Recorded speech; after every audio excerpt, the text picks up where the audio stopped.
Buenas tardes, presentes y virtuales. Bienvenidos a esta nueva sesión del curso dedicado a novela y música. Hemos hecho un viaje muy variado por distintas épocas, distintas músicas, un tanto accidentado cronológicamente por el salto a que nos obligó Ignacio Echevarría. Habíamos empezado, digamos, con el ámbito hispánico, con Juan Benet y Un viaje de invierno, esa novela que seguro que ya habéis leído todos. Ignacio Echevarría habló de Belén Gopegui la semana pasada y hoy tenemos el inmenso placer de abordar Rayuela, esa novela que fue tan icónica, tan mítica en el siglo pasado y que es una novela de iniciación para muchísimos adolescentes y jóvenes, y que es una novela que aborda cuestiones musicales y sobre todo de jazz, que fue la gran pasión musical de Julio Cortázar. Y para hablarnos de esta obra tenemos el placer y el privilegio de tener con nosotros hoy a Mercedes Serna, que es catedrática de Literatura Hispanoamericana en la Universidad de Barcelona, especialista en literatura colonial. Ha trabajado autores como Sor Juana Inés de la Cruz, como Gabriel García Márquez, como el propio Cortázar. En fin, tiene una obra en cuanto a especialista en esa literatura de las más ricas y de las más amplias y de las más lúcidas que se han escrito en este país. Y, por tanto, en cuanto salió el nombre de Cortázar, enseguida pensé en ella. Creo que es la primera vez que Mercedes habla en esta casa, en el Institut, me parece. Creo que sí. Por tanto, no sé, ya no tengo mucha memoria, o sea que bueno, al menos durante mi tiempo, digamos. Sí, Yo creo que no. tiempo, sí. Yo creo que quizá hacía mucho tiempo que no venías. Sí. En cualquier caso, bienvenida otra vez. Estás en tu casa y muchas gracias por acompañarnos. Pues muchas gracias por esta presentación, que bueno, que no me merezco. En fin, es muy generosa por tu parte. Bueno, toca hablar de Rayuela. Ayer estaba en una tesis doctoral, no me voy a demorar mucho, vamos a trabajar, y les pregunté a los profesores catedráticos del tribunal en la comida, y Rayuela, ¿qué os parece? ¿Ha envejecido? ¿No ha envejecido? ¿Se sigue considerando un clásico? Y bueno, no voy a dar los nombres de los miembros del tribunal, porque les dejaría un poco mal, pero me decían fragmentos. Digo, madre mía, vamos a acabar como hacemos con los alumnos, dándoles fragmentos de libros porque ya no se pueden leer un libro entero. Sí, no se oye. Ahora tengo que acercarme mucho, pues me lo voy a comer, me lo voy a tragar. Ah, vale. Bueno, me decían eso, que fragmentos, que capítulos, pero que era un libro muy de una época determinada, que ese es el problema de los libros que no son clásicos. Rayuela es un clásico, pero para nosotros un libro que no pervive en el tiempo es porque es un libro provinciano, por decirlo de alguna manera, porque para mí sería lo opuesto a un libro clásico, es decir, que siempre tiene lecturas que pueden actualizarse y que sirven en cualquier momento en el que vivamos. En fin, luego les preguntaré, porque yo creo que todos hemos leído Rayuela. ¿Quién no ha leído Rayuela? Yo recuerdo que en la carrera en los años 80, quien no leía Rayuela sentía una vergüenza inmensa, casi no podía ir a clases. Ahora no pasa, no sienten vergüenza por no leer los libros, aunque nuestra juventud es encantadora, eso también tengo que decirlo, Pero, en fin, sentíamos vergüenza y yo creo que todos hemos leído a Cortázar y hemos leído Rayuela porque Cortázar fue un icono, como se ha dicho, fue un mito, fue una leyenda. De su biografía se ha hecho un mito, hay muchísimas biografías. A mí me gusta mucho cómo habla Cristina Peri Rossi de Cortázar, porque tuvieron una amistad muy, muy especial y tiene textos muy bonitos. Cristina la poeta, Cristina Peri Rossi, sobre él. Y bueno, ya digo que se ha hecho un mito de esa figura, que si la barba le crecía, que si él crecía continuamente, que si padecía de gigantismo, siempre se dijo, que si era un chaval abandonado, en fin, muchísimas historias que se han convertido en mitos y que en realidad pues no son verdad. Fue Cristina Peri Rossi, yo creo, la primera o de las primeros porque ella es muy valiente, que confesó pues que Julio Cortázar había muerto de sida. Esto, bueno, tardó mucho en decirse. Prácticamente igual alguien lo sabía, pero no se atrevía. ¿Por qué? Porque era un mito, porque era una leyenda.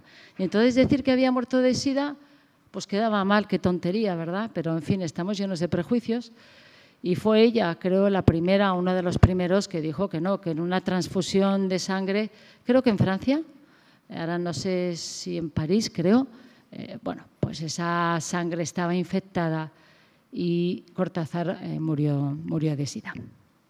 Bueno, vamos ahí a trabajar un poco con la música, con el jazz y cómo el jazz influye en Rayuela de una manera absoluta y determinante.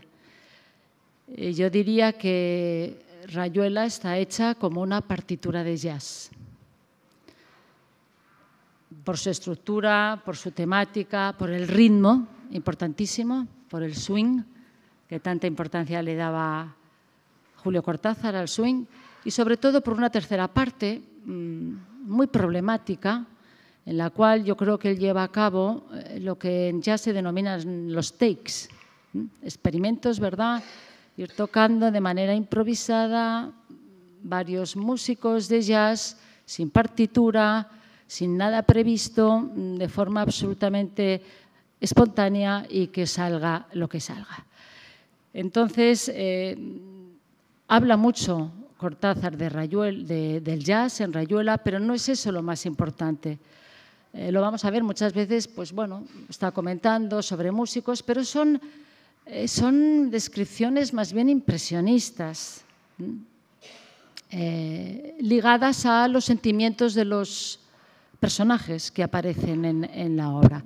Es decir, no son grandes definiciones sobre el jazz, no son grandes ideas sobre el jazz, pero eso no importa, porque lo que importa es que el protagonista es el jazz, es decir, sobre el jazz lo que ha hecho Julio Cortázar es escribir Rayuela, y eso es lo fundamental. Bueno, aquí tenemos esta foto que es muy famosa, ¿verdad?, de Julio Cortázar. Saben que nació en Bruselas, pero evidentemente eso es un accidente, y él nació en Argentina en la Primera Guerra Mundial, 1914, y sí que es coetáneo de los grandes nombres de jazz, de Charlie Parker o de Dizzy Gillespie. Se destaca por la hibridez, como el jazz, Julio Cortázar. Vive entre París y Argentina. Vive en París desde 1951, en una beca como traductor de la UNESCO.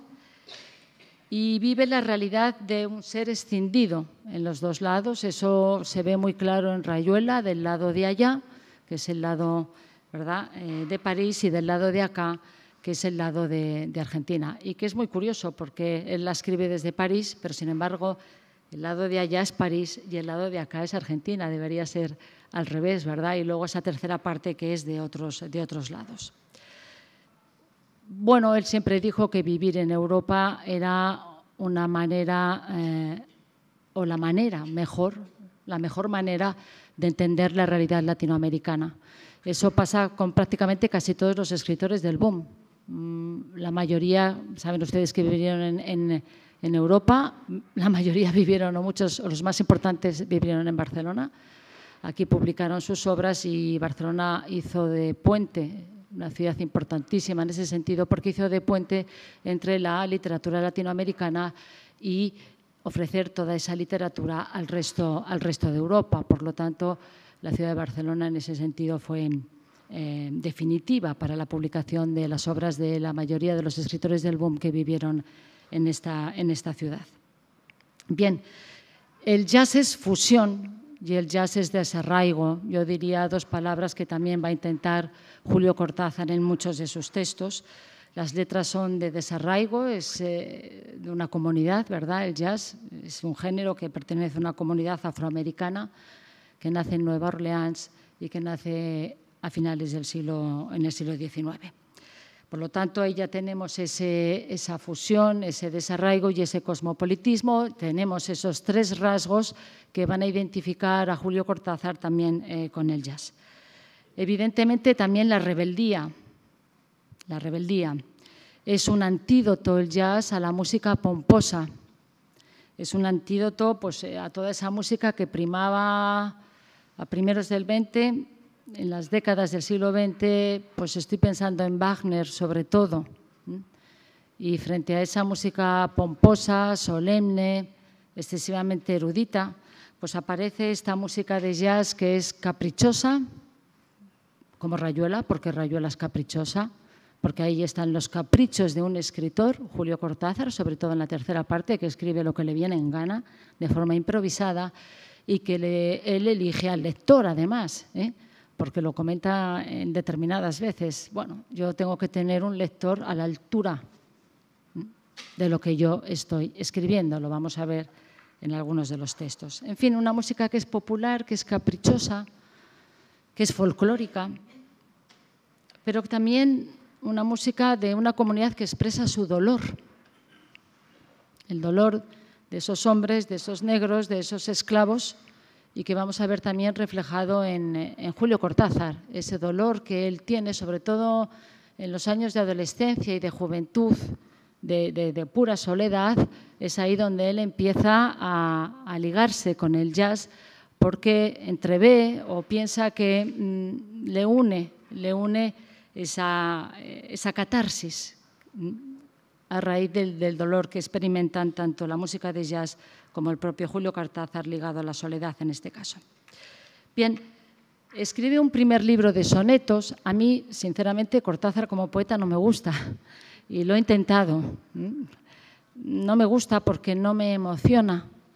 A mí me emociona a Borges como poeta y se ha trabajado muy poco a Borges poeta, porque siempre estamos con los relatos de Borges, pero la poesía de Borges es absoluta, bueno, yo creo que con la poesía de Borges uno llega al éxtasis, pero al espiritual, al moral, posiblemente el más interesante, ¿no? En cualquier caso, Cortázar escribió poesía, mucha poesía, pero no seduce. Yo creo que no. El poder de seducción que tiene Cortázar en Rayuela, en la prosa, voy a decir en la prosa, por supuesto en los cuentos, yo creo que no lo tiene, no lo consigue en la poesía. En cualquier caso, él escribe ya sonetos desde muy joven, un primer libro de sonetos en 1939, joven por lo tanto, ¿verdad? Y lo escribe con seudónimo, Presencia, y con el seudónimo de Julio Denis. Bueno, tiene un soneto que se titula Jazz. Por lo tanto, ya vemos que desde sus primeros libros de poesía o de sonetos, pues ya está trabajando con esa música y con el jazz. En una entrevista que le hace Omar Prego, muy importante, ese libro es extraordinario, Cortázar afirmaba que había empezado a escuchar música de jazz sobre 1928. Si él nace en el 14, bueno, pues según esa entrevista, a los 14 años él habría escuchado ya música de jazz. Ese fenómeno maravilloso que constituye su esencia, dice Julio Cortázar, la improvisación. Y esta es la palabra clave que vamos a trabajar a lo largo de toda esta sesión.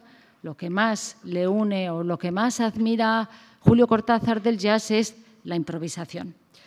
Bien, Miguel Herráez tiene otra biografía de Cortázar y ahí en esa biografía dice, tendría 14 años cuando oí, son palabras de Julio Cortázar, que recoge su biografiado, que cuando oí a Jelly Roll Morton y luego a Red Nichols, pero al oír a Louis Armstrong noté la diferencia. Bien, por lo tanto, ya entre 14, 15, 16 años, él ya está con toda esa música. Aparecen los primeros discos grabados de jazz sobre los años 20 en Argentina, los primeros conjuntos, las Big Band, ¿verdad?, de jazz sobre el 25, 26, 27, y él empieza a escuchar en la radio también la música de jazz sobre todos esos años. Bueno, este es el poema que les comentaba de 1938, que él escribe bajo ese seudónimo, Julio Denis. ¿Qué es extraño de aquí? No voy a trabajarlo mucho porque tenemos mucho material, pero lo más extraño, lo primero que extraña es que haya elegido la forma del soneto. Es rarísimo. Yo creo que es porque era muy joven. Bueno, porque el soneto es lo más académico que existe. El soneto estás totalmente encorsetado, tienes que trabajar los acentos, tienes que trabajar la rima, el ritmo, tienen que ser heroicos o sáficos. Es increíble, ¿verdad? Para mí es una contradicción que trabaje esta forma, que es tan académica, que está tan atada, que está tan estructurada. En fin, porque el jazz es liberación. Justamente estamos hablando de que el jazz es improvisación y el jazz es liberación. En cualquier caso, bueno, siendo la forma más académica que existe, para hablar de jazz, Julio Cortázar, es un misterio para mí, elige esta forma para hacer pues, una oda. En realidad esto es una oda, debería haber escrito una oda en vez de un soneto, porque ahí expresa su amor por la música de jazz. Ese primer cuarteto es incierta y sutil tras de la tela donde un hilo de voz teje motivo, y no es si en el oído sensitivo encuentra sombra impar, no encuentra vela. No es fácil y más de golpe. En cualquier caso, lo que está diciendo aquí en este primer cuarteto está diciendo qué es la música de jazz y qué no es la música de jazz. Ahí trabaja en ese primer cuarteto. ¿Qué es la música de jazz? Es incertidumbre y sutileza. O sea que así lo va a definir en ese primer cuarteto. Bueno, habla de una tela, un hilo de voz teje. Qué bonito. La música de jazz es como un hilo que va tejiendo. Y tenemos que pensar también en la escritura, como un hilo también en que el escritor va tejiendo su obra. Exactamente igual. Bien, la música también nos dice que es como una vela que alumbra una sombra. Por lo tanto, en este primer cuarteto, primero nos dice que el jazz se caracteriza, es jazz, música de jazz, cuando se caracteriza por la incertidumbre y por la sutileza. Pero luego nos dice qué es lo que no es. Y no es música de jazz si en ese oído, ¿cuál es el oído? Es el del auditor. Que en Rayuela va a ser el del lector. La importancia del lector es extraordinaria. Todo Rayuela está conformado a partir del lector. Si en el oído sensitivo encuentra sombra impar y no encuentra vela. Es decir, si no hay un auditor que puede alumbrar esa música con su luz. Y a mí me parece que este cuarteto es muy importante porque en realidad lo que está buscando en Rayuela es ese lector cómplice. Lo ha dicho muchas veces.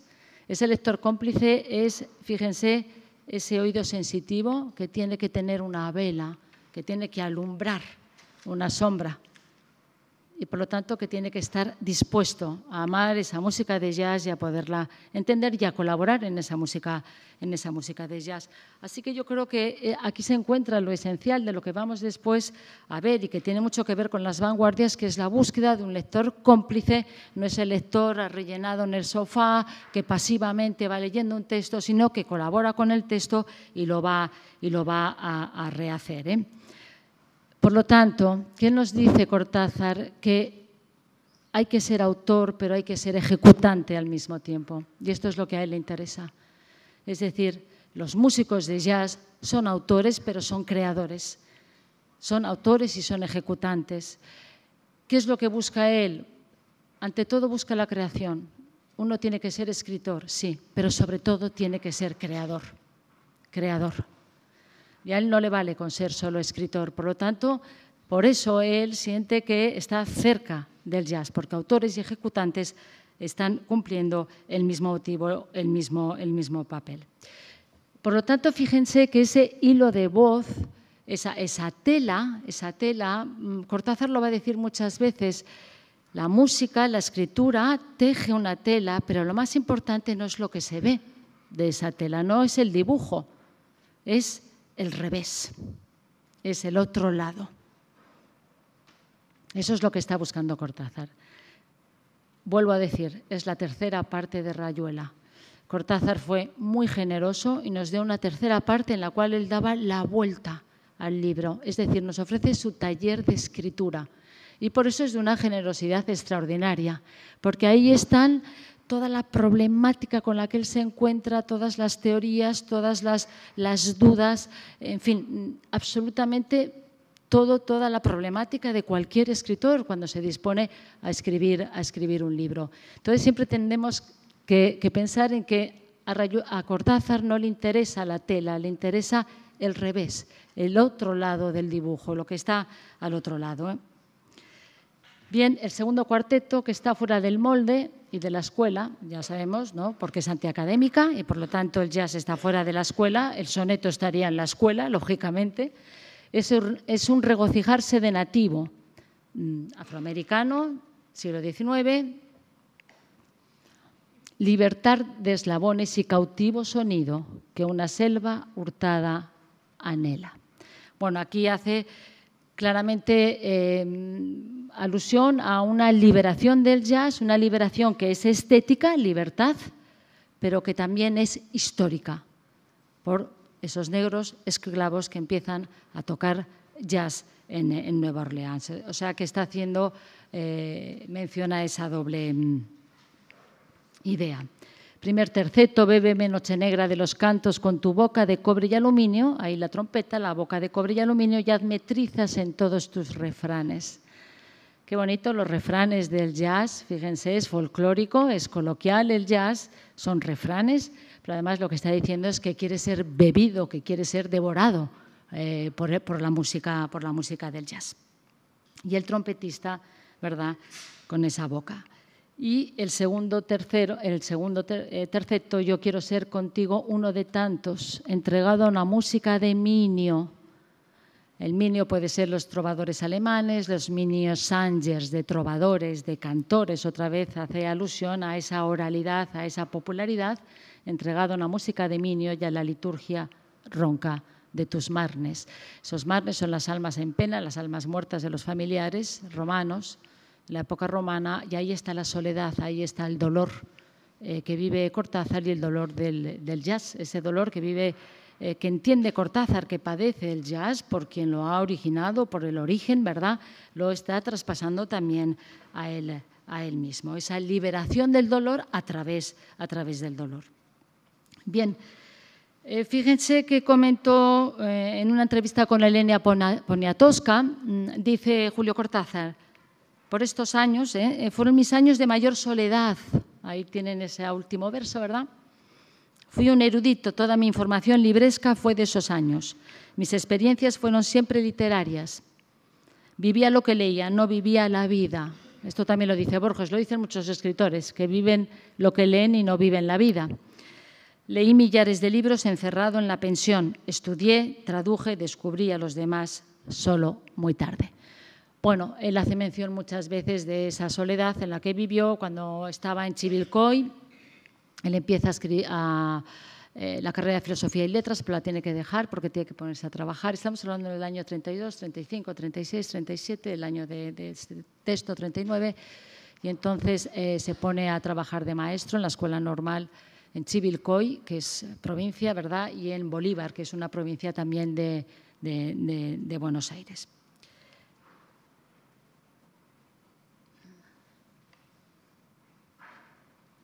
Bien, bueno, ahí tienen, y yo estaba muy metido en la lectura de los autores como Bretón, Krevel y Aragón.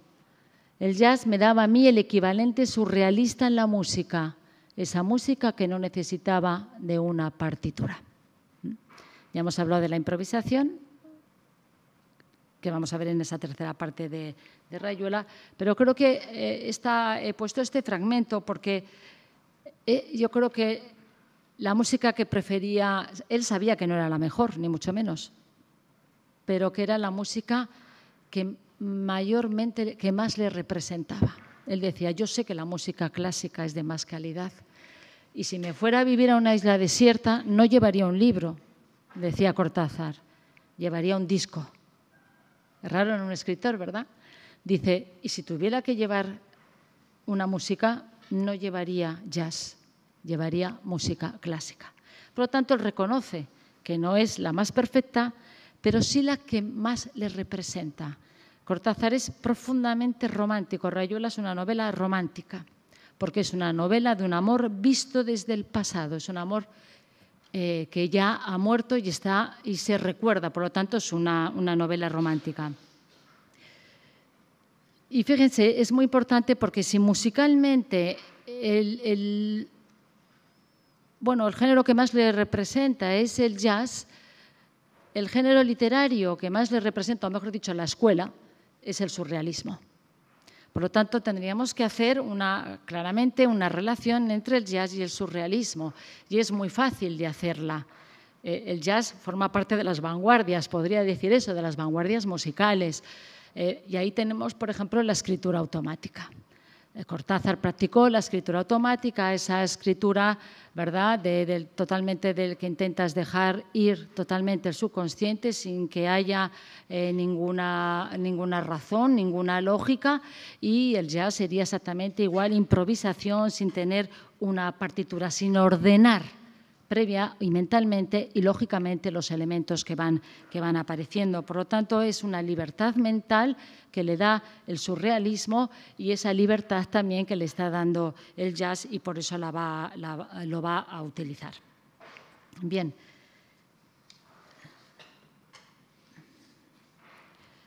Marta López ha estudiado unas cartas que Cortázar escribió a una amiga suya llamada Mercedes Arias, que era profesora de inglés. Y en esas cartas son muy interesantes porque ahí pues, vamos viendo todos los comentarios que hace Julio Cortázar también sobre esta música. Ya lo sé de memoria, cosa sorprendente, porque jamás puedo recordar una letra. Los atardeceres de Chivilcoy me han sorprendido más de una vez compitiendo con Hagi Carmichael, yo no sé cómo se pronuncia. Todavía no he comprado nuevos discos de jazz, salvo uno de la Orquesta Negra de Spike Hugh, que es excelente. Bueno, pues ahí tienen cómo aparece pues, esas cartas. O esta otra, que es un ensayo inédito en los papeles que se encuentra de Mercedes Arias. Esta es muy importante para entender esa fusión que va a hacer Julio Cortázar entre el creador y el intérprete. Eso es lo bueno de la música de jazz, el creador y el intérprete se fusionan y se van a fusionar en la tercera parte de Rayuela también, al igual que la música de jazz. Y luego también el lenguaje inventivo, que es lo que va a buscar en Rayuela y que es el carácter que tiene la música de jazz. Bien, ¿por qué es original Rayuela? Porque en Rayuela se fusiona el escritor, el crítico literario y el teórico de la literatura. El jazz, el creado por los negros y único que merece tal nombre, ha evitado con ingenuidad maravillosa el terrible azar que, a pesar de todas las probidades interpretativas, se juegan los teclados del mundo. Los jazzman negros no llegaron a plantearse la cuestión que yo he querido analizar. La tenían resuelta de antemano con ignorante sabiduría. Entre ellos no hay autores y ejecutantes, músicos e intérpretes. Todos ellos son músicos. No tratan de ejecutar creaciones ajenas. Este es el punto central de Cortázar. No tratan de ejecutar creaciones ajenas. Apoyan su orquesta sobre una melodía y un ritmo conocidos y crean libremente su música. Por lo tanto, es lo mismo que va a hacer en sus obras. Ya lo hace, fíjense, ya lo hace en El perseguidor, que es un libro anterior a Rayuela, que es el preámbulo de Rayuela. Podría ser una introducción a lo que va a hacer después en Rayuela. O yo diría que El perseguidor es la teoría de lo que después va a poner en práctica, que lo va a hacer 4 años después, porque El perseguidor es de 1959, Rayuela es de 1963, y después, 4 años después, escribe La vuelta al día en 80 mundos. Yo creo que son las 3 obras fundamentales en las que aparece como protagonista el jazz. y donde todas las disquisiciones de Julio Cortázar sobre el jazz aparecen sobre todo y evidentemente pues las músicas, las canciones que escucha y en fin, y todos los autores de jazz, todos los jazzman. Por lo tanto, en esas tres obras, El perseguidor, La vuelta al día en 80 mundos y En Rayuela, es donde son obras que están marcadas por el jazz. Están marcadas por el jazz por el tema, porque el tema aparece continuamente, porque es el sujeto, ¿qué quiero decir con ello? Porque es el protagonista de todas estas tres obras y por el estudio. O sea, por el tema, por el sujeto como protagonista y por el estudio, porque en esas tres obras lo que hace Cortázar es estudiar el jazz, analizar el jazz y ver cómo le puede influir a la hora de poder escribir sus libros y cómo influye en su teoría de la literatura. ¿Qué hace Cortázar? Incorporar el jazz a su vida. Porque es la música, ya lo he dicho antes, que más le representa, aunque no sea la de mejor calidad. Como no tengo, no sé si esta es la 7, ¿cuál? La diapositiva 7, porque como no tengo aquí... Sí, qué pena, porque claro, yo en la izquierda voy viendo las diapositivas y no sé... Bien, fíjense, es igual, ya la encontraré, porque en el corazón de los negros y de los que a pesar de la pigmentación sentimos el jazz como legítima vivencia estética, late a cada instante una nueva música nacida de la jubilosa matriz del viejo tema. Variaciones sobre una música.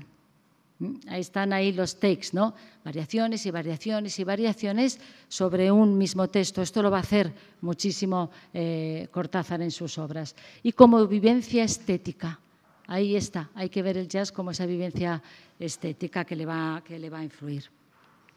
Bien, esta es la 7. Ahí tenemos El perseguidor de 1959 y ahí lo he puesto yo, es la antesala de Rayuela, el propio Cortázar lo dice. Hacia el año 56 escribí El perseguidor y no me di cuenta, no me podía dar cuenta en ese momento de que lo que estaba escribiendo ahí era ya un esbozo de lo que luego sería Rayuela. Cuando terminé Rayuela me di cuenta de que en El perseguidor estaban ya esbozadas una serie de ansiedades, búsquedas y tentativas, que en Rayuela encontraron un camino más abierto y más caudaloso.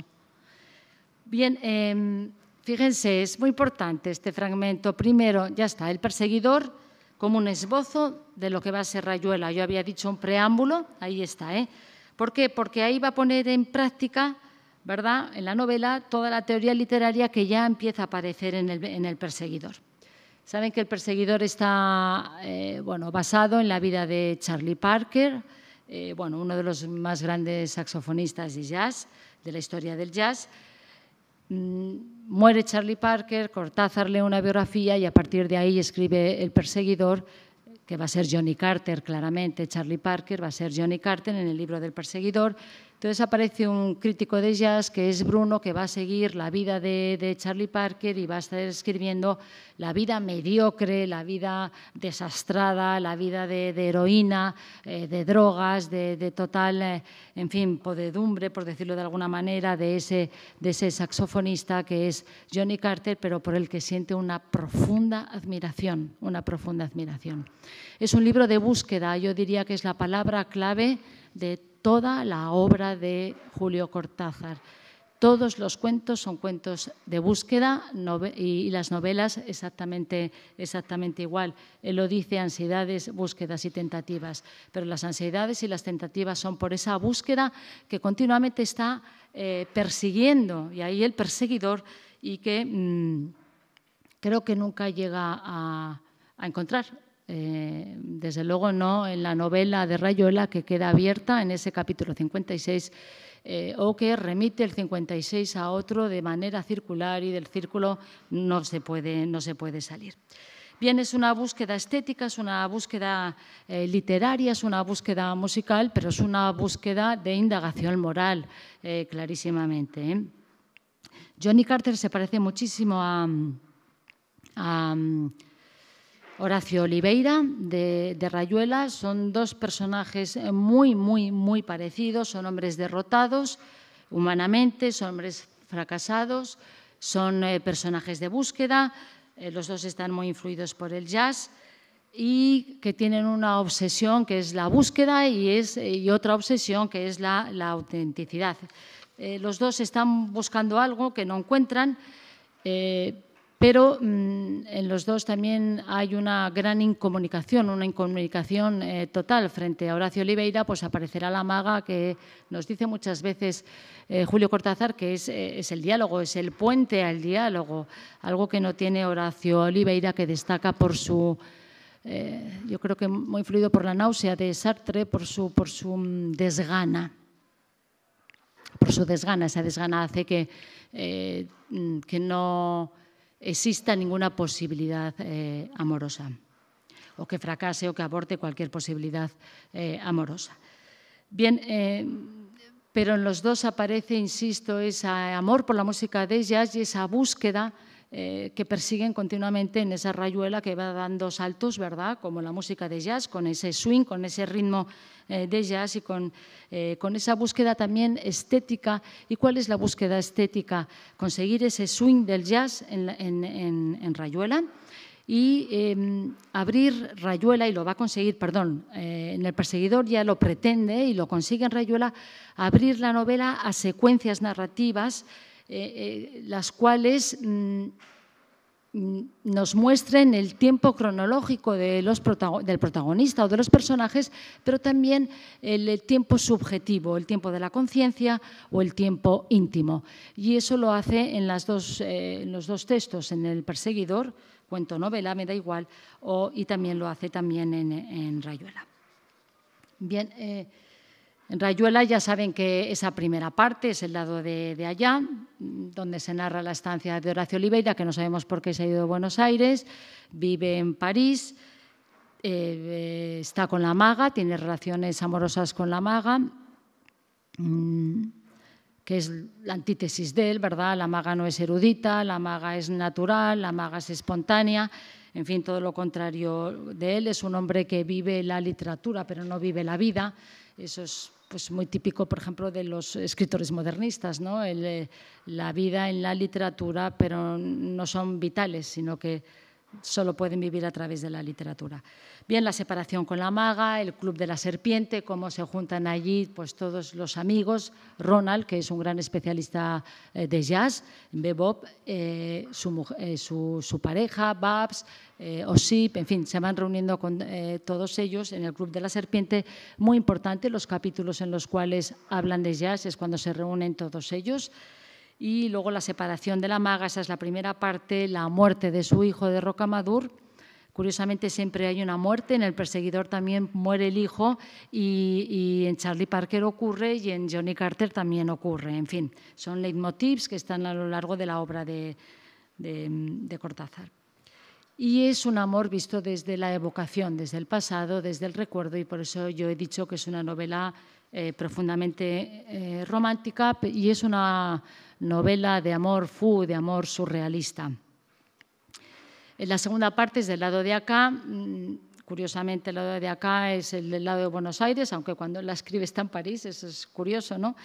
En fin, Horacio Oliveira se va de París, va a Buenos Aires, entonces establece relaciones con una antigua novia, que es G. Krepten, y está con Talita y Traveler, su gran amigo es Traveler, es su alma gemela, clarísimamente es el doble. La figura del doble aparece muchas veces en los textos de Cortázar y en los textos de Borges. La figura del doble es esencial en ambos autores. Y bueno, estos dos trabajan en un manicomio, trabajan en un circo y Horacio Oliveira no hace más que molestar a su amigo, ¿verdad? Traveler, aunque su amigo es de una lealtad extraordinaria, como no hizo más que molestar a la maga. Es una persona que diríamos que está fuera del orden o que vive en los márgenes o que vive, como le gustaría decir a Cortázar, yo creo, en los intersticios. Y luego esa tercera parte, que es el material heterogéneo atribuido a Morelli, que fue muy criticada por su dispersión. Yo estoy convencida que es la que Cortázar realmente quería hacer. Cortázar no quiere hacer una novela anecdótica, ni una novela psicológica, ni una novela de caracteres. Se burla de Galdós en la novela, se burla de todos los escritores que tienen ese tirón narrativo, porque cree que es un engaño al lector. Cuidado. No es porque los desprecie, sino porque cree que están engañando al lector, ¿verdad?, dándole un caramelito para que se quede ahí colgado de la anécdota y colgado de la historia. Por lo tanto, es una parte intelectualizada, es una parte que es la que más se acerca a la música de jazz, improvisada, ya digo, abierta totalmente, de takes, y en fin, y esa tercera parte evidentemente es donde expone él la teoría literaria que él querría que fuese una novela. Por lo tanto, es un análisis genético de una nueva manera de escribir novelas, y es un manifiesto literario y es una toma también de posición. Bien, ¿qué busca Julio Cortázar? Una estética transgresiva, una estética que rompa con la novela tradicional, con la novela, bueno, de todo el siglo XIX, ¿verdad? Y también lo que busca es una indagación moral, es decir, para Cortázar estética y moral van de la mano, y eso es muy difícil porque el que es escritor y es revolucionario, es muy difícil que en la escritura aparezca también la indagación moral sin que caiga en una novela de tesis o en un texto de tesis. Yo creo que Cortázar lo hizo extraordinario, y por eso la literatura fantástica le salva. La literatura fantástica le sirve para poder, ¿verdad?, trabajar con literatura que tenga una alta calidad, que sea autónoma, que sea una realidad autónoma, pero que también sea indagación moral y compromiso moral. Lleva muy bien las riendas de esas dos riendas del caballo, las lleva de una forma extraordinaria, y creo que lo consigue gracias al género de la literatura fantástica, aunar la moral, el compromiso que él cree que tiene que tener, pero también una literatura que valga por sí misma, que tenga validez de forma autónoma. Bien. Aparecen Oliveira, La Maga, Ronald, Perico, en fin, ya lo he comentado, los miembros del Club de la Serpiente son amantes de la música de jazz y van comentando piezas en Rayuela, sobre todo unos determinados capítulos, pues de los músicos de jazz, de Dizzy Gillespie, de Bessie Smith, de Lester Young, en fin, de todos ellos. Y va conformando Rayuela a través también de esas músicas. Fíjense, entre los capítulos 10 y 17, para quien quiera ir a todo eso, esos son los capítulos más importantes en los cuales se desarrolla sobre todo la presencia del jazz, entre los capítulos 10 y 17. Bueno, ¿por qué? Porque en todos esos capítulos el Club de la Serpiente se reúne y van comentando pues sobre la música de jazz, escuchan jazz, comentan canciones, se dejan llevar por los blues, por el swing, por el bebop, en fin, y van hablando y comentando y reflexionando sobre todo ello. Hay una frase muy bonita, que a mí me gusta mucho, que dice: swing, ergo soy. Preciosa. Preciosa, ¿verdad? Ergo sum, ¿no? Tendría que haberlo puesto en latín, yo creo, ¿eh? A mí me hubiera gustado más. Swing, ergo soy. En fin, qué bonito, ¿eh? Bueno, a todos les une Duke Ellington, les gusta mucho, y hay un fragmento que ya no me dará tiempo a leer porque voy retrasadísima, para que lo lean en casa. Es muy bonito, está en el capítulo 17, si tiene la edición de cátedra, en la página 202, capítulo 17. Es una definición de jazz bellísima, es una oda al jazz. Es que, Cortázar, cuando escribe prosa emotiva, es maravilloso, absolutamente maravilloso, ¿eh? Es un canto apasionado al jazz en ese fragmento del capítulo 17 de la página 202. Bueno, en un artículo de Marcha dice Cortázar en La Vuelta al Día en 80 Mundos, dice: bueno, he leído un artículo de un crítico, en Marcha es un semanario uruguayo importantísimo, importantísimo. Las revistas latinoamericanas eran extraordinarias en esa época, buenísimas, Sur, Marcha, en fin, muy buenas. Dice, bueno, de repente Cortázar leyó un artículo en el cual uno le puso verde diciendo: estos personajes no saben nada de jazz, aquí hay muchísimos errores, pero errores de bulto, en Rayuela, ¿no? Y entonces, bueno, Cortázar en La Vuelta al Día en 80 Mundos dice: estoy muy triste porque mis personajes de jazz no están a la altura, mis personajes de Rayuela no están a la altura y no saben de jazz.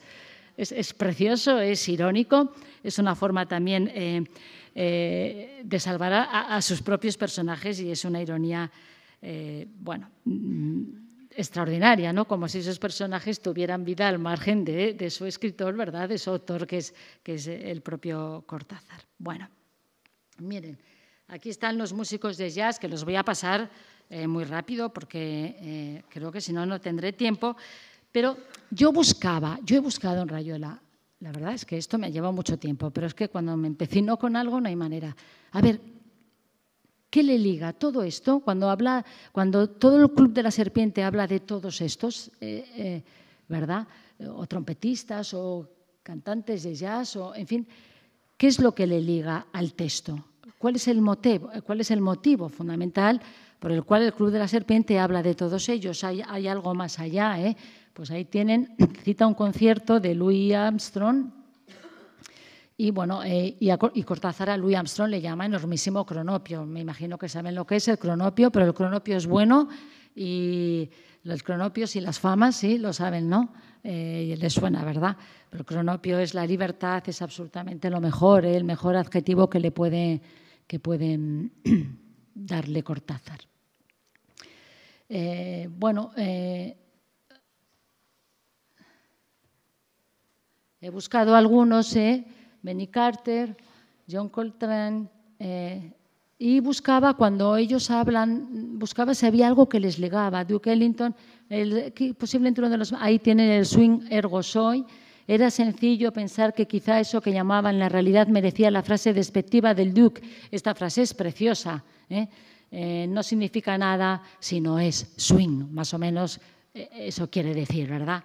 Pues esa es bonita, Ahí tienen a Dizzy Gillespie, trompetista y cantante. He puesto un fragmento porque creo que es significativo. Fíjense, Gregorovius, La Maga y Oliveira forman un triángulo amoroso, como pasa en la parte de Buenos Aires también, entre Talita Traveler y Horacio Oliveira. Gregorovius es lo más opuesto a Horacio Oliveira. Gregorovius trata muy bien a la maga, quiere saber sobre su pasado, llora por la violación que sufre la maga. En fin, piensa que Horacio Oliveira es un desconsiderado, que cómo puede tratar tan mal a la maga. Gregorovius odia a Horacio Oliveira por el maltrato que recibe la maga de él. Son lo más opuesto que hay. Fíjense aquí cómo utiliza la música. Yo creo que esto es la clave. Gregorovius le acarició el pelo y la maga agachó la cabeza. Ya está, pensó Oliveira, renunciando a seguir los juegos de Dizzy Gillespie, sin red en el trapecio más alto. Ya está, tenía que ser. Te voy a tener que romper la cara, Osip Gregorovius, pobre amigo mío. Sin ganas, sin lástima, como eso que está soplando Dizzy, sin lástima, sin ganas. Bueno, creo que este fragmento es muy importante. Ahí tiene, ahora voy a hablar, Oscar Peterson, Lester Young, cómo no. Y aquí tienen también otra mención de todo este grupo, otra mención del jazz. Voy a ver la hora, es que no tengo reloj, no tengo nada. Dime la hora. 7:20. Por si leo o no leo, a eso voy. Otro fragmento para que vean cuándo utiliza la música de jazz, en qué momentos o en qué hechos, ¿no? Babs, que es la pareja de Ronald, que Ronald sabe mucho de jazz, por cierto, Babs había tomado tantos trenes en la vida, le gustaba viajar en tren si al final había algún amigo esperándola. Si Ronald le pasaba la mano por la cadera, dulcemente como ahora, dibujándole la música en la piel. 217, I'll bring her back someday. Por supuesto, algún día otro tren la traería de vuelta. Pero quién sabe si Jelly Roll iba a estar en ese andén, en ese piano, en esa hora en que había cantado los blues de Mamie Desdum, la lluvia sobre una claraboya de París a la 1 de la madrugada, los pies mojados y la puta que murmura, if you can't give me $1, give me a lousy dime. A lousy dime es una moneda que no vale nada. Babs había dicho cosas así en Cincinnati. Todas las mujeres habían dicho cosas así alguna vez en alguna parte, hasta en las camas de los reyes. Bien, yo lo que he encontrado, no sé si estoy equivocada, en todas estas menciones en que se entrelazan los músicos de jazz, las canciones, con ese deambular de todos estos personajes que están escuchando, que están guiados por la música. Normalmente, ya digo, son descripciones impresionistas y normalmente se utilizan con mucha frecuencia en relaciones triangulares, con Gregorovius, La Maga y Horacio, que están explicadas muchas veces a través de las piezas que nombran. Eso quiero decir, a través de las piezas de jazz o de la música que van nombrando.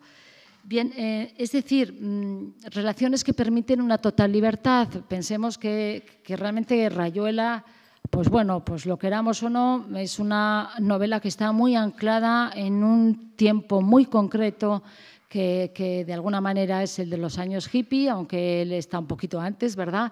Pero que fue, el de los años 60, del amor libre, de las drogas, y evidentemente está muy marcada por todo eso que iba a venir. Recordemos que en los años 50 tenemos a la generación Beat. A mí la generación Beat me encanta, creo que es muchísimo más importante que los hippies, porque la generación Beat fue el preludio de lo que después hicieron los hippies, siguieron. Las ideas de los hippies están en la generación Beat, pero hay algo muy importante. En la generación Beat hay mucha literatura y muy buena literatura y muy buena poesía. Y yo en los hippies no la he encontrado. Entonces, claro, a alguien que le gusta la poesía y le gusta la literatura, pues se va a los autores, ¿verdad? Beat, que de hecho el bebop también tiene que ver con la generación Beat, que es la que vive Julio Cortázar. Por lo tanto, es toda esta música de jazz, de alguna manera, pues encauza todas estas relaciones triangulares o las da una explicación que no es otra que el permitir vivir con total libertad. Bien, también son búsqueda. Yo hablaría también de estas relaciones como búsqueda de algo. Continuamente aparece la búsqueda. Oliveira deambula erráticamente, ahí están las casillas, saltando de un lado a otro. Deambula, ¿qué quiere decir? Deambular quiere decir que no tienes dónde ir, es decir, que no tienes un destino fijado. Por lo tanto, yo creo que también en toda esta música aparece toda esa... Es decir, la música de jazz es metáfora de la búsqueda de Cortázar. La música de jazz es metáfora de la búsqueda de Horacio Oliveira y del protagonista del Perseguidor también. ¿Por qué? Porque esa música pues, buscó un camino más libre y un camino ligado a la improvisación. Bien, búsqueda del absoluto, por lo tanto, a través de esa música en Johnny Carter y en Oliveira. Miren, aquí está el mandala, no puedo no ponerlo, en Rayuela es importantísimo para que no crean que todo es jazz. También el mandala es muy importante, es el símbolo de esa búsqueda. El mandala es la representación del universo. De hecho, Cortázar quería titular a Rayuela Mandala. Saben que los editores son los que mandan y los que cambian los libros, ¿no? Y, en fin, los que hacen lo que quieren tienen la última palabra. No parecía muy comercial mandala y al final pues le puso Rayuela, pero fíjense qué importante es. El mandala es un símbolo de búsqueda. Si han ido a Japón, pues aparece muchas veces en la arena, delante de esos monasterios o como le quieran llamar. Dice Rayuela, dice Cortázar, cuando pensé el libro estaba obsesionado con la idea del mandala, en parte porque había estado leyendo muchas obras de la religión tibetana. Estamos hablando de esos años 40-50 en que es importantísimo todo lo hindú y la India. Octavio Paz va a la India, van todos los escritores a la India. Hay una moda también, hay una moda de todo lo que es las religiones hindús, no es de ahora, de actualmente, sino por toda la relajación, la pasividad, en fin, y del budismo y demás. Escribir, dice Julio Cortázar, es dibujar mi mandala y a la vez recorrerlo. Inventar la purificación purificándose. ¿Qué quiere decir eso? A saltos. El mandala es la rayuela, es un sinónimo de la rayuela que nos dice, se puede leer de varias formas el libro, pero los verdaderos lectores los tenemos que leer a saltos, a jirones, a impulsos, a bloques, con el ritmo de swing, ¿eh? Por lo tanto, es un juego que se menciona en la novela. El juego es importantísimo. Hay también la influencia del dadaísmo. Yo creo que sería muy bonito trabajar con las vanguardias, pero no toca hoy. El juego amoroso simboliza, fíjense que ese juego amoroso también es a saltos bruscos, deambulando, ¿verdad?, al azar. Bueno, el kibut del deseo, que recuerdan que también es muy propio de esa época, ¿verdad?, en Jerusalén. El rincón elegido, es decir, continuamente a lo largo de Rayuela se está buscando el mandala, continuamente se está buscando es el centro del mandala, y a veces aparece en el manicomio, a veces aparece en un circo, a veces aparece en un orificio, a veces aparece en un ojo, en el centro. Bueno, aquí también la influencia de los objetos, que es totalmente vanguardista, también esa idea de el objeto darle un sentido, quitarle de su utilidad y darle un sentido trascendental. Bueno, el centro del mandala es la última casilla con la que sueña la maga, y a partir de ese centro se va a un espacio absolutamente abierto, a una playa abierta sin límites. En este sentido, para trabajar el mandala, el más importante es el capítulo 36, es donde ahí aparece mejor definido y mejor explicado. Bueno, pues los vagabundos, los pederastas, todos los han recogido, van en un furgón de la policía, ¿verdad?, en el camión de la policía, y bajan a lo más profundo del pozo, Sábato el túnel, ¿verdad?, a lo más profundo del pozo, y de ahí van camino al cielo. El laberinto también es muy importante en Joyce, el laberinto también es muy importante en Borges. Son trascendentales en los tres escritores, y también en Kafka. No hay destino, no hay llegada. Lo único que hay es búsqueda, va a decir Kafka. Bien, también la idea de desarraigo. La idea de desarraigo lo había comentado antes.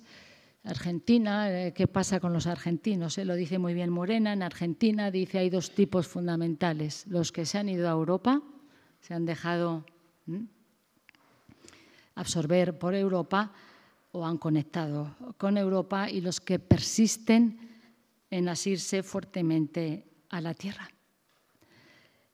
Evidentemente, esta es la historia de Argentina. Ahora no me puedo detener a hablar de la historia de Argentina. Argentina no tiene un pasado colonial fuertísimo como México o Perú, y por lo tanto Argentina puede partir absolutamente de cero y mirar hacia Europa, porque no hay el peso del pasado que hay en otros países. Cuando hablamos de América Latina habría que hablar de cada país, porque las realidades son totalmente distintas. Nada tiene que ver Cuba, ¿verdad?, que no hay indios, que hay negros, con Argentina, con México, con Perú, absolutamente nada que ver unas con otras. Bien, pero ahí sería también esa idea de desarraigo.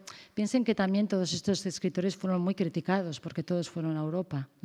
Y recuerden el realismo socialista, además, ¿no?, que Cortázar se negó a seguir las teorías del realismo socialista en la escritura y a escribir, ¿verdad?, como quería el realismo socialista. Por lo tanto, también ahí hay una defensa de todos esos autores que parece que son los desarraigados, los que se han ido de América Latina, viven en Europa y se han olvidado del compromiso que tienen con sus propios países. De tal manera que se juntaron los escritores del boom y decidieron escribir una novela de dictadura cada uno de ellos, de alguna manera, ya digo, ¿no?, para lavarse la conciencia, que no tenía por qué tener mala conciencia, ni mucho menos, pero esa necesidad fue por Borges fue criticadísimo. Borges nace a finales del siglo pasado, bueno, del anterior, claro. Yo es que sigo en el siglo pasado, perdonen, y creo que seguiré en el siglo pasado, pero bueno, da igual, o sea, ya me da lo mismo.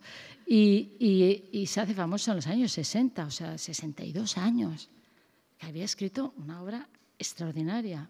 ¿Pero por qué? Porque le consideraban un argentino inglés desarraigado que podía hablar de Moscú igual que de tal, en fin, muchísimos problemas políticos. Uno, cuando ve a estos escritores tan famosos, dices, ¡jo, qué felices tuvieron que ser! Pues para nada, no eran nada felices, fueron muy desgraciados. Es que ser escritor es muy duro, yo no se lo recomiendo, pero bueno, en fin. Bien, ese encierro en Buenos Aires de Horacio también, la aventura es una metáfora de esa aventura que tiene que esconder, tampoco sabemos muy bien, y Y hablaba de ese desarraigo. Aquí lo tenemos, desarraigo y participación de la obra, de ese desarraigo de Argentina porque no ha tenido ese pasado colonial. Bien,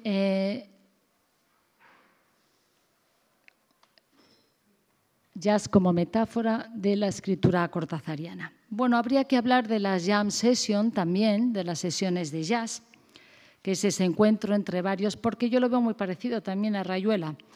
En esas sesiones de jazz se encuentran varios, ¿verdad? Es un encuentro informal de músicos de jazz y que van tocando de manera improvisada. No tienen partitura, no hay grabación, no hay música escrita, no hay nada. Por eso digo que esas sesiones de jazz requieren de la participación de todos estos músicos que en Rayuela se corresponde con el lector. Es decir, ¿qué quiere Cortázar? ¿Qué nos está diciendo? Que abandonemos la lectura tradicional, que seamos lectores cómplices, es decir, que sepamos entender su tercera parte y seamos capaces de improvisar. Seamos capaces de improvisar y de crear takes a partir de su texto. Crear nuevos takes, es decir, variaciones a partir de su texto. Salir de uno mismo, combinar estilos, posibilidades, saltar de un capítulo a otro, que no haya orden preestablecido, romper rutinas, romper convenciones. A Cortázar le interesa el jazz como metáfora de su escritura, por lo tanto, es metáfora de su escritura, una analogía con su escritura. ¿Por qué le interesa el jazz? Sobre todo pues, por tres elementos esenciales. Ya lo he dicho que tiene el jazz. El ritmo, para mí es lo más importante, el swing o el ritmo. Rayuela tiene el ritmo del jazz, del swing, por la improvisación, sería el segundo motivo. Y el tercero, por esa libertad creativa y vital que le da el jazz a la hora de confeccionar su escritura o su novela, esa libertad creativa y vital, que es la gestación, yo creo, de un estilo literario que hace referencia a una creación individual y propia y única. O sea, cada escritor tiene su estilo. Cada escritor tiene su estilo y no hay un estilo que pueda unificar o uniformar a los escritores. Dice Cortázar que el jazz le había enseñado cierto swing. Bueno, ahí tienen mi trabajo de escritor, se da de una manera en donde hay una especie de ritmo que no tiene nada que ver con la rima y las aliteraciones, no. Por eso digo que no entiendo lo del soneto, pero era muy joven, Todos cometemos pecados. Es una especie de latido, de swing, como dirían los hombres de jazz, una especie de ritmo que si no está en lo que yo hago es para mí la prueba de que no sirve. Bien, dice Cortázar que el swing le enseñó a escribir sus cuentos. Eso yo creo que también es relevante. Dice que le enseñó a escribir cuentos con la misma espontaneidad y con esa improvisación que tiene un jazzista cuando se enfrenta a sucesivas grabaciones de un mismo tema. Es bonito este fragmento, no lo voy a leer todo, pero lo van a tener, lo van a colgar, me ha dicho. Sí, le he dicho que sí, que lo cuelgue. Y entonces no se preocupen porque yo también lo he puesto para que ustedes después lo lean con calma y con su propia voz, no con la mía, Bien, ahí está pues, ese jazz como liberación y como invención de un tiempo, también creo que es interesante. Lo que busca en El perseguidor es la multiplicidad de tiempos, por eso quiere romper con la novela tradicional. Recuerden que hay una frase en El perseguidor muy famosa, que es «eso ya lo toqué mañana». Eso ya lo toqué mañana. Qué bonita la improvisación. El no saber qué ocurrirá, el pasado y el futuro que absolutamente se fusionan, que da lo mismo, que no hay tiempos o que hay multiplicidad de tiempos entrelazados. No es otra cosa que las posibilidades a partir de la improvisación. Y la falta de orden temporal. Yo creo que eso también es muy importante. En La vuelta al día en 80 mundos, Cortázar improvisa sobre una estructura rítmica construida al azar. Posiblemente es el libro de los libros más difíciles, es ensayo, es una mezcla, es un popurrí, es una miscelánea, ahí cabe, es un cul-de-sac, ahí cabe absolutamente todo, no se puede definir.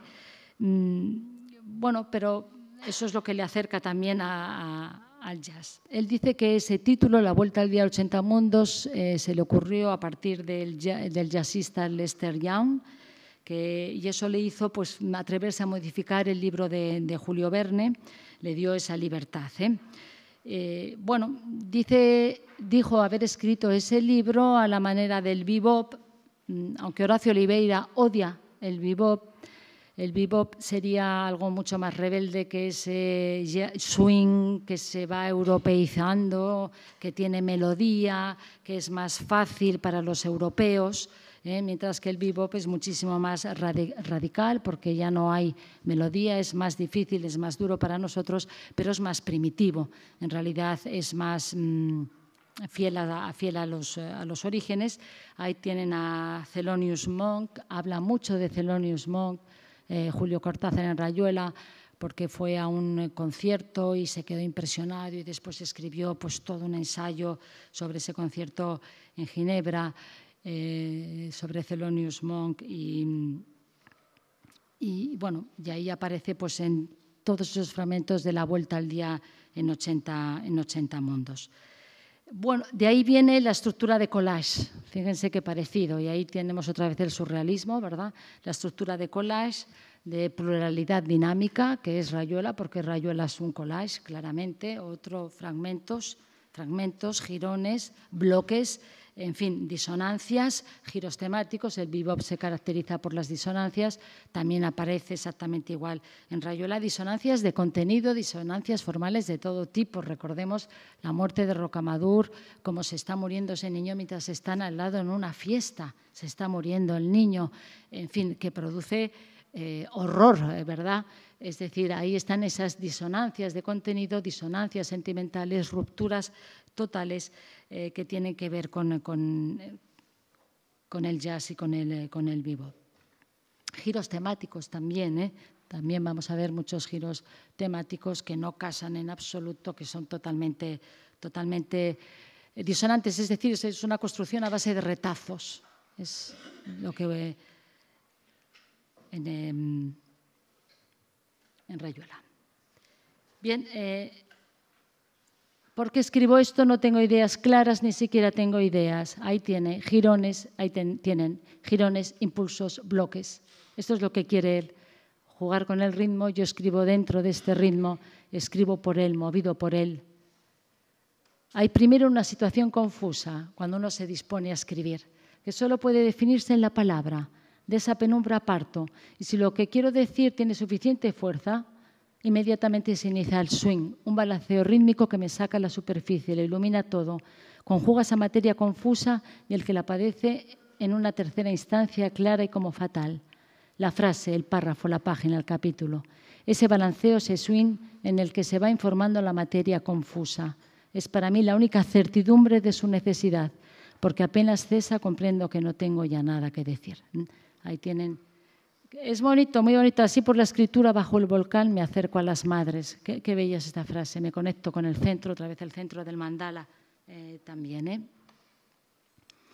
Bien, sobre los takes, hay un texto en La Vuelta al Día en 80 mundos que se titula Melancolía de las maletas, para quien quiera leerlo. Qué bonito es ese título, ¿verdad? Porque las maletas son los viajes. En los viajes siempre hay pérdidas, ¿verdad? Algo que dejas y hacia dónde vas. Y entonces la melancolía formaría parte de esa maleta. La melancolía es una imagen muy bella. Bueno, Cortázar habla de los takes en esa melancolía de las maletas, es decir, ya he dicho, esas sucesivas grabaciones de un tema durante una sesión.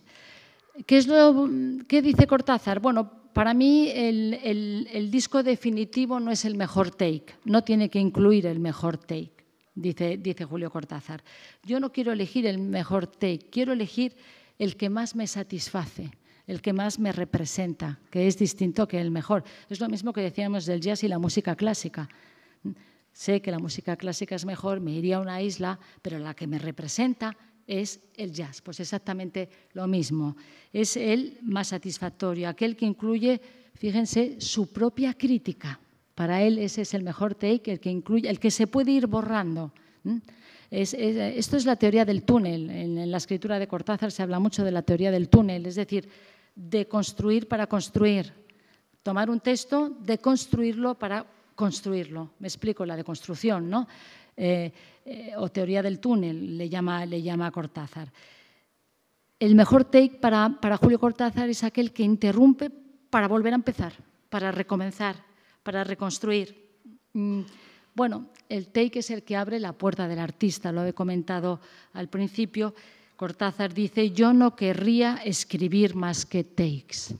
Ahí está su filosofía, yo no querría escribir más que takes. Es decir, insisto, tercera parte de Rayuela, experimentos y fracasos, porque también son fracasos. Porque el lector se va a aburrir. Pero es que a él no le importa. Es decir, lo que busca Cortázar, fíjense, es una literatura en caída libre, que moleste al lector. Cortázar es todo lo contrario de un escritor comercial. Desde luego, hoy en día no sé qué pasaría con Julio Cortázar, pero lo que busca es la literatura en caída libre que moleste al lector. Y de ahí la idea de cómplice, el lector cómplice. ¡Ah, qué rollo este libro! Pero si aquí no hay anécdota, aquí no hay psicología de personajes, aquí no hay tirón narrativo, ¿no? Pues ahí está, eso es lo que pretende Julio Cortázar. Bien, y por eso ese manual de instrucciones que aparece en el... No sé si leerlo. Es que es majo esto, ¿eh? Bueno, extraño poder del disco que puede abrirnos la puerta del taller del artista, dejarnos asistir a sus avances, a sus caídas. ¿Cuántos takes habrá del mundo? Fíjense, ¿cuántos takes habrá del mundo? La vida, al mundo en 80 días. ¿Cuántas vidas hay en una vida? El editado, no tiene por qué ser el mejor. En el take la creación incluye su propia crítica y por eso se interrumpe muchas veces para volver a recomenzar. Lo mejor de la literatura es siempre cake, la ironía, Lo pone cake, no me he equivocado yo, Riesgo implícito en la ejecución, el riesgo, la literatura en caída libre, errores, fracasos. Margen de peligro que hace el placer del volante, del amor, con lo que entraña de pérdida sensible, pero a la vez con ese compromiso total que en otro plano da al teatro su inconquistable imperfección frente al perfecto cine. Fíjense, la imperfección frente a la perfección. A Cortázar no le interesa una novela perfecta. Yo no quisiera escribir más que takes. Es fundamental este fragmento. Por lo tanto, lo que Cortázar defiende, y como hace Rayuela, es una escritura flexible, vital, impredecible, de fracasos, de errores, abierta, que cree cuadros simbólicos, que rompa planos, en fin, y que se aleje totalmente de las novelas realistas, de las novelas románticas, al uso, siguiendo la tradición. Bueno, ahí está. Es más, este fragmento lo he puesto pues por mi capricho, porque me gusta muchísimo. Entonces yo siempre lo leo en clase porque me parece absolutamente maravilloso. Entonces creo que es fundamental, de verdad, en Rayuela. Ahí está todo lo que he comentado, yo creo que está aquí, en esta serie de imagen tras imagen, tras imagen, tras imagen, que forman alegoría. Este texto es profundamente alegórico. Es bellísimo este fragmento. Lo tiene el capítulo 73 de Rayuela, yo creo que es fundamental. Y miren, ahí aparece la literatura, la búsqueda estética y la búsqueda existencial de Julio Cortázar. La improvisación estética y vital, él busca la improvisación en la literatura, pero también en la vida. También en la vida, de ahí esos juegos triangulares, de ahí esas relaciones entre todos esos amigos unidos al jazz. Es que no me da tiempo a leerla, me da mucha pena. Fíjense, si uno entiende qué es el fuego sordo, entiende todo. Ustedes, como son mayores y son leídos, porque, claro, mis chicos, ¿pero qué es el fuego sordo, Mercedes? Y yo digo, pero a ver, tenéis que tener imaginación, ir un poquito más allá. ¿Qué puede ser el fuego sordo, no? Y luego les gusta mucho. Lo leo y lo demás no lo leo, porque este es muy bello. Fíjense. ¿Quién nos curará del fuego sordo? Del fuego sin color que corre al anochecer por la Guy de Rochette, saliendo de los portales carcomidos, de los parvos zaguanes, del fuego sin imagen que lame las piedras y acecha en los vanos de las puertas. ¿Cómo haremos para lavarnos de su quemadura dulce que prosigue, que se aposenta para durar aliada al tiempo y al recuerdo, a las sustancias pegajosas que nos retienen de este lado y que nos arderá dulcemente hasta calcinarnos? Entonces, es mejor pactar como los gatos y los musgos, trabar amistad inmediata con las porteras de roncas voces, esto es una copia de Neruda, les juro y se lo juro, de Residencia en la Tierra, y yo se lo juro y créanme, con las criaturas pálidas y sufrientes que acechan en las ventanas jugando con una rama seca, ardiendo así sin tregua, soportando la quemadura central que avanza como la madurez paulatina en el fruto. Ser el pulso de una hoguera en esta maraña de piedra interminable, caminar por las noches de nuestra vida con la obediencia de nuestra sangre en su circuito ciego. Fíjense, el fuego sordo, esa quemadura que levemente, ¿verdad? En fin, dulce, claro, la quemadura dulce sería una novela tradicional. Me explico, ¿verdad? Una novela realista, una novela de Galdós. A mí me encanta Galdós, no me malentiendan. Estoy hablando desde la boca de Cortázar. Una novela que al lector le tranquiliza, no se plantea nada, según Cortázar. ¿Qué es lo que busca Cortázar? No vivir ese fuego sordo. ¿Qué es el fuego sordo? La gran costumbre, la rutina. La rutina en la que caemos. Entonces, el desarrollo convencional de la literatura, de la estética y de la vida. Es decir, ese tubo de dientes, como dice, que en vez de abajo arriba, yo lo aprieto por donde me da la gana.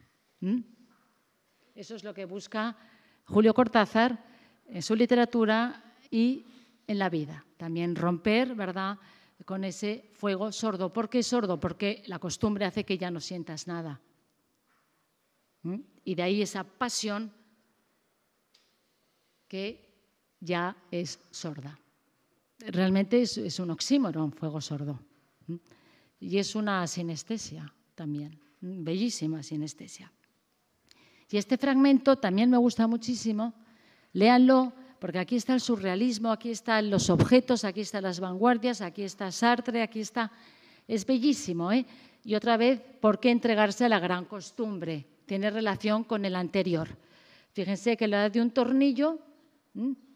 Es que es divertidísimo, porque además la ironía, El napolitano se pasó años sentado a la puerta de su casa mirando un tornillo. Por la noche lo juntaba y lo ponía debajo del colchón. El tornillo fue primero risa, tomada de pelo, irritación, junta de vecinos, signo de violación de los deberes cívicos, encogimiento de hombros, paz, la paz. Nadie podía pasar por la calle sin mirar al tornillo. Los objetos se sacan, ¿verdad?, de su sentido y cobran otro más importante. Recuerden que, bien, solución tal. Picasso toma un auto de juguete y lo convierte en el mentón de un cinocéfalo. A lo mejor el napolitano era un idiota, pero también pudo ser el inventor del mundo. Inventemos el mundo, reinventemos las cosas. Del tornillo a un ojo, de un ojo a una estrella, de casilla a casilla, Rayuela. ¿Por qué entregarse a la gran costumbre? Se puede elegir la tura, la invención, es decir, el tornillo o el auto de juguete. Así es como París nos destruye despacio. Y otra vez es el fuego sordo, ese fuego sin color y la gran costumbre. Bien,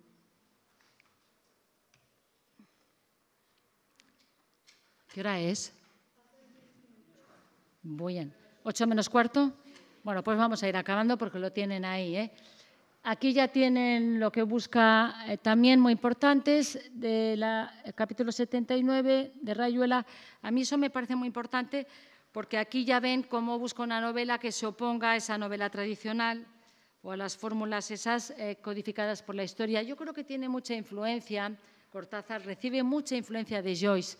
Esto es, bueno, claro que la recibe, no creo, eso ya se sabe, pero fíjense, aquí es muy claro, provocar, asumir un texto desaliñado, desanudado, incongruente, antinovelístico, no antinovelesco. Aquí está la teoría, lo que él persigue, este modelo genético de nueva novela. sin vedarse los grandes efectos del género cuando la situación lo requiera, pero recordando el consejo de Gide, ne jamais profiter de l'élan adquis. Como todas las criaturas de elección de Occidente, la novela se contenta con un orden cerrado. ¿Cuál es el método? La ironía, la autocrítica, la incongruencia, la imaginación al servicio de nadie. Nos recuerda mucho también a lo que va a ser después los años 60. Bien, aquí tenemos a Joyce, les he puesto ahí.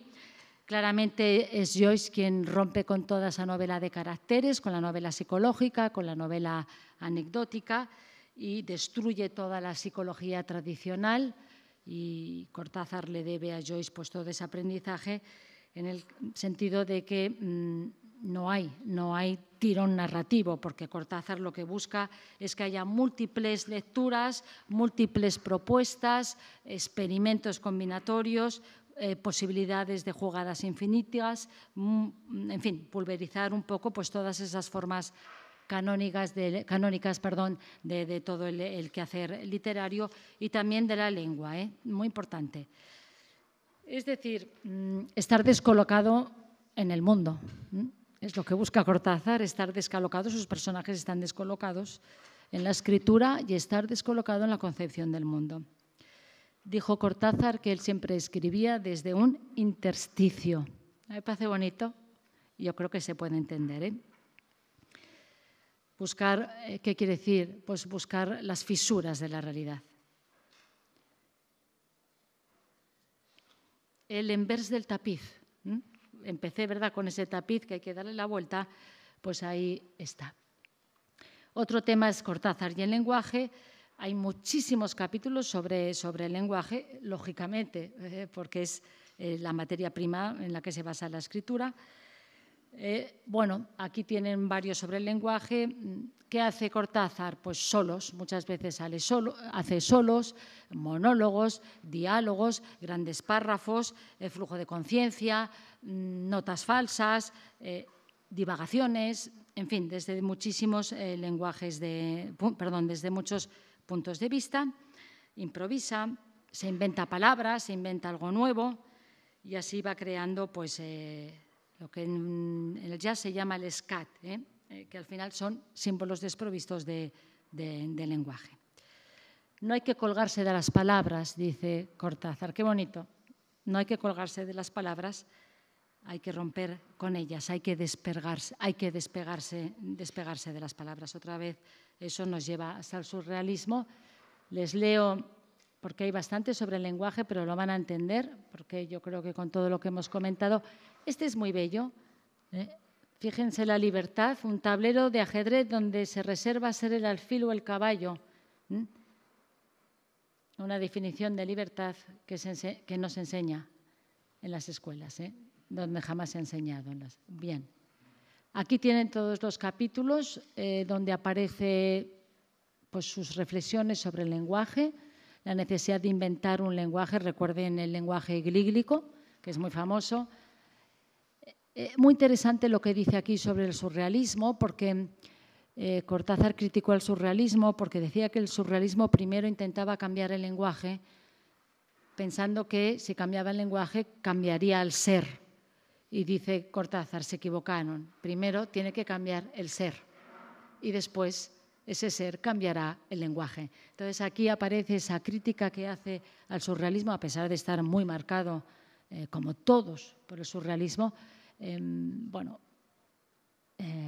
Dice Octavio Paz que el surrealismo, a mí me gusta mucho, fue la escuela espiritual más importante del siglo XX. Me parece una definición muy bella de Octavio Paz. Y aquí tienen esa crítica que les comentaba al surrealismo. Más capítulos donde todo se pone en duda continuamente, la evocación del glíglico, cómo arremete contra las costumbres lingüísticas, faltas de ortografía, ¿verdad? Unidad con H, en fin, todas esas rupturas que está buscando a través de esa materia prima que es el lenguaje. Creo que este posiblemente es el centro, con esto ya acabaré. Fíjense que dice en El perseguidor: hasta su estilo, lo más auténtico en él, ese estilo que merece nombres absurdos, sin necesitar de ninguno, prueba que el arte de Johnny no es una sustitución ni una completación. Johnny ha abandonado el lenguaje hot, más o menos corriente, hasta hace 10 años, porque ese lenguaje eróticamente erótico era demasiado pasivo para él. Ahora comprendemos que busca en Rayuela, ¿verdad? Esa novela anecdótica, pasiva, qué bonito, qué bien escribes, qué maravilla, que se queda el lector atontado, como drogado, eso es lo que odia profundamente Julio Cortázar, porque dice que eso es muy fácil, darle, ¿verdad?, un caramelito al niño. En su caso, el deseo se antepone al placer y lo frustra, porque el deseo le exige avanzar, buscar, negando por adelantado los encuentros fáciles del jazz tradicional. Por eso creo a Johnny no le gustan gran cosa los blues, donde el masoquismo y las nostalgias, este jazz desecha todo erotismo fácil, todo wagnerianismo, por decirlo así, donde la música queda en absoluta libertad. Ahora entendemos todas las escenas de amor, entre comillas, entre la maga y Horacio Oliveira, que son continuamente rupturas disonantes, que se están separando a carcajadas, se ríen los dos, en fin, pues ahí está. Creo que aquí está muy bien explicado lo que está buscando Julio Cortázar en ese deseo de cambio, ¿verdad?, en la transmisión de sus historias. Bueno, que no haya finales resueltos, que no haya, ya sé lo que va a ocurrir después, ¿verdad?, que sea una literatura de incomodidades. Y para eso necesita un lector pues, muy concreto, un lector muy concreto que quiera jugar a lo que Julio Cortázar quiso jugar en su literatura y en su vida. Muy bien.